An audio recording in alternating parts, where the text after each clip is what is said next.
I grew up in California in a small town called Meridian in a country, rural type area. I had a pretty normal childhood. I was healthy, nothing wrong with me. I was happy and spent the majority of my time outside playing.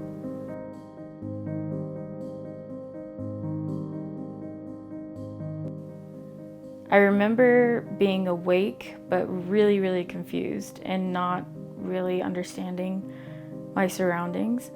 I remember there being people next to my bed and not knowing who they were. And their faces were just kind of like blurry to me. There was a man that came over to the side of the bed and told me he was, the town firefighter, and that he had been called because I had had a seizure and that I was okay, but that I would need to go to the hospital and get checked out. And I looked back over to the people who I did not recognize and realized that they were my mom and dad and my sister, which was kind of, it was like my brain just kind of was like shocked in a sense of like, wait, oh, I actually know these people, but I really know these people, so how come I didn't know them?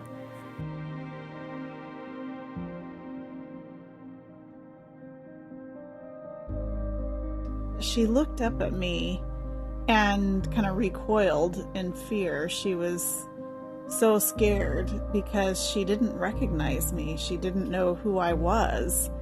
And talking to her and, asking if she was okay, and, it didn't help. I mean, I was a stranger. She didn't know who I was. And it was this, strangest thing to have a child that you've raised and loved, and she's a teenager, and, here she was just absolutely not knowing who I was. I've suffered some memory loss of my childhood years, and also some short-term memory, which has been hard because you'll have friends and family recall certain memories, and I don't have that anymore. And that was hard on her because she didn't like to talk about it with other people, she didn't like to tell people about it, and I almost felt like she wanted to keep it a secret. And, for a while, it was just her siblings that were able to watch out for her, but eventually, her older siblings left home, so she had to talk to people about it and make it known. And when she headed off to college, she had to let people know of her condition. And I think that was really hard for her because it couldn't stay a secret. She had to talk to people and let them know about the epilepsy. I think I just found ways to cope with it in a way that didn't make me feel like I was disabled.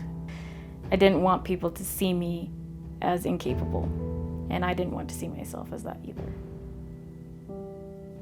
I knew I needed to take care of myself, but I didn't like that because I wanted to be like the other kids. I wanted to be able to pull an all-nighter and finish my paper that night. I wanted to be able to keep up with everyone else without being given special treatment. Epilepsy definitely kept me from doing things.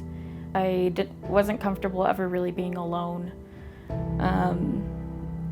It was a scary thought that I might not be able to be helped if I had a seizure,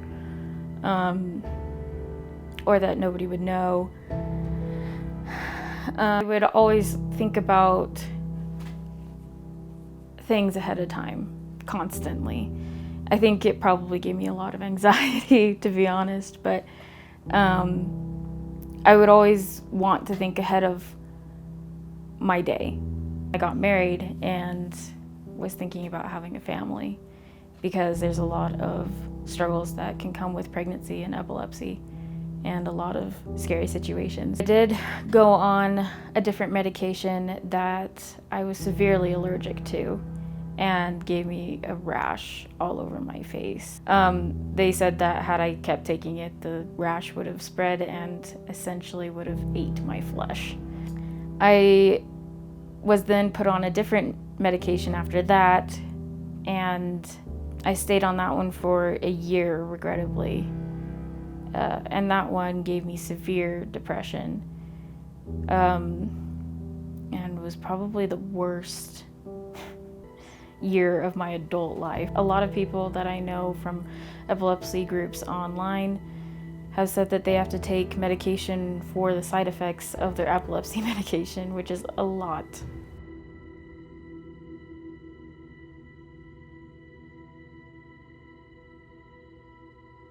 My plan now is to just live my life without that fear, and to live it without having to second guess everything. I plan to get my license soon.